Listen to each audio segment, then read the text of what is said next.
आता बातमी आहे सांगलीमधून। गॅस पुरवठा बंद झाल्यामुळे सांगलीमधल्या काँग्रेस भवन जवळचं प्रसिद्ध असलेलं हॉटेल नवरत्न आज बंद ठेवण्यात आलंय। काही हॉटेल चालकांनी कोळसा शेगडीचा वापर करून हॉटेल सुरू ठेवलेत, मात्र काही हॉटेलच्या लोकांनी गॅस पुरवठा बंद झाल्यामुळे आणि कोळसा शेगडी वापरणं शक्य नसल्यामुळे थेट हॉटेलच बंद केली आहेत। काँग्रेस भवन चौकातील बंद केलेल्या हॉटेल नवरत्न समोरून आढावा घेतलेला आहे आमचे प्रतिनिधी कुलदीप माने यांनी।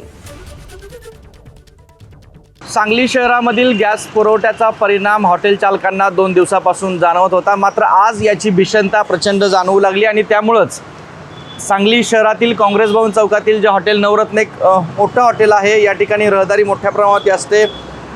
हे हॉटेल आज सकाळपासून उघडण्यात आलेलं नाही आहे, हॉटेल पूर्णतः बंद केलेलं आहे, कारण गॅस पुरवठा बंद असल्यामुळं हे हॉटेल आज बंद ठेवण्यात आलेलं आहे। आणि आपण जर हा बोर्ड पाहिला तर हॉटेल चालकांनी हॉटेलमधील गॅस पुरवठा हा बंद असल्यामुळं हॉटेल बंद आहे, गैरसोयीबद्दल क्षमस्व अशा पद्धतीचा फलक लावून आज हे हॉटेल बंद ठेवलेलं आहे। काल अनेक ठिकाणी सांगली शहरातील हॉटेलमध्ये कोळसा शेगडीचा वापर करून हॉटेल सुरू ठेवण्यात आले आहेत। काही पदार्थ गॅस शेगडी कोळसा शेगडीवरती बनवले जातात, मात्र काही हॉटेल चालकांना कोळसा शेगडीचा वापर करणं अशक्य आहे आणि एकीकडे गॅस पुरवठा देखील संपलेला आहे, गॅस पुरवठा होत नाही आहे। अशा हॉटेल चालकांनी आपली हॉटेल बंद करण्याचा निर्णय घेतला आहे। त्यातीलच हे काँग्रेस भवन चौकातील एक मोठं हॉटेल आहे, ज्या ठिकाणी मोठ्या प्रमाणात या ठिकाणी गर्दी असते, ते आज हॉटेल आपल्याला बंद अवस्थेत असलेलं दिसून येत आहे। कॅमेरा पर्सन योगेश सोबत कुलदीप माने, एबीपी माझा, सांगली।